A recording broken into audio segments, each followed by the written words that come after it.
Mr. Chairman. James Madison wrote in Federalist number 47, "The concentration of executive, legislative, and judicial power in the same hands is the very definition of tyranny." Yet White House Chief of Staff Dennis McDonough recently said, "Audacious executive actions are being crafted to make sure the steps we have taken are ones we can lock down and not be subjected to undoing through Congress or otherwise, beyond even those unconstitutional actions the President has already taken." The founders would have expected members of the House of Representatives, known as the People's House for its most direct connection to the will of the people, to aggressively guard their role in the constitutional legislative process. This task force will do just that in a manner that educates other members and the public on the dangers to current and future generations of the ceding of power away from the People's House and Congress generally. In Federalist number 57, Madison wrote, "The House of Representatives is so constituted as to support in the members an habitual recollection of their dependence on the people. Before the sentiments impressed on their minds by the mode of their elevation can be effaced by the exercise of power, they will be compelled to anticipate the moment when their power is to cease, when their exercise of it is to be reviewed."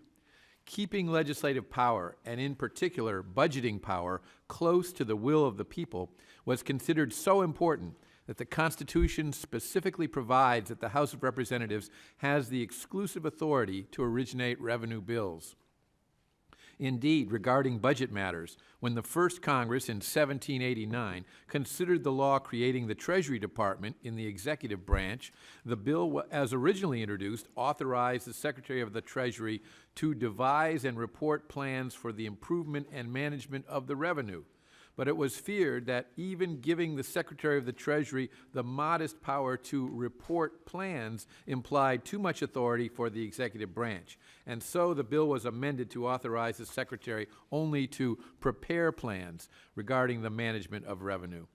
The amended bill also specifically required the Secretary to make report and give information to either branch of the legislature in person or in writing, as he may be required, respecting all matters referred to him by the Senate or House of Representatives, or which shall appertain to his office.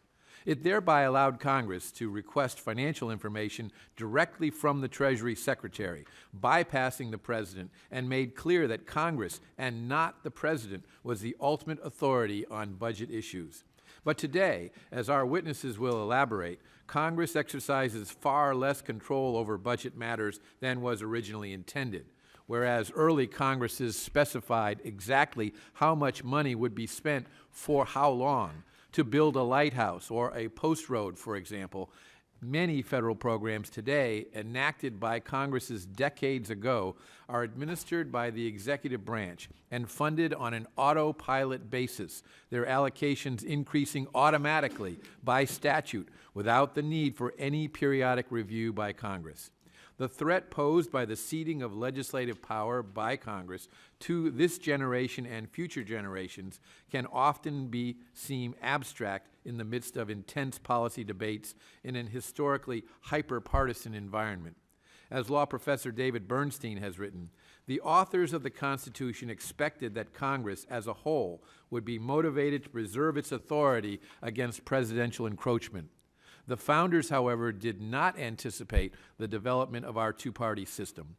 At any given time, around half the members of Congress belong to the same party as the President and do not want to limit their President's authority. Yet, as then Chairman of the House Judiciary Committee, Democrat John Conyers said under the presidency of Republican George W. Bush, "I believe it is in all of our interests to work together to rein in any excesses of the executive branch, whether it is Democratic, Republican, or even Libertarian hands." I agree with Ranking Member Conyers, and I look forward to hearing from all of our witnesses today.